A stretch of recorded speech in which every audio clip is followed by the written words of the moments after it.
What is up, everyone? Welcome back to another episode of Gat Talks. Today we are going to be walking through and going through a quick review on the EX28 Smartwatch fitness tracker. This watch can go anywhere from $20 to $30 depending on the website and seller they choose to get it from. I will have my affiliate link in the video description below, which will take it to eBay and trusted sellers. And I will earn a commission at no extra cost to you. And if you guys have not yet already, you guys can subscribe to my channel, as you guys don't want to miss out on my weekly new videos on the latest gadgets, electronics, and smartwatches. Now let's begin. This watch has a little bit of a refined look to it comparing to the EX18 smartwatches. If you guys have not known about those watches, it's a little bit more basic looking than this one. This one looks a little bit more rugged, which I like. And it seems like to me, like just the face itself, it's a little less cluttered. So that's a plus. Let's put this watch on and see how it looks.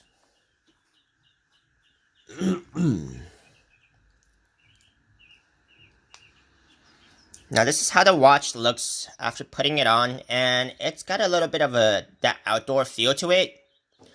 It's not too big or small. I don't mind the look. It actually looks decent. It actually has that little rugged outdoor look to it. It is IP67 waterproof, so you know that you could take it outdoors and sustain some water without really worrying about it. These 4 buttons are going to be a little bit of a learning curve for beginners, because you're going to have to read through some of the instruction manual to actually learn what each of these 4 buttons do. But we can go through some of the basic functions right here. You're going to have your Bluetooth function, which is going to be essential if you want to sync your fitness data to your phone, and also using the camera function. You also have you can track your steps, calories, distance.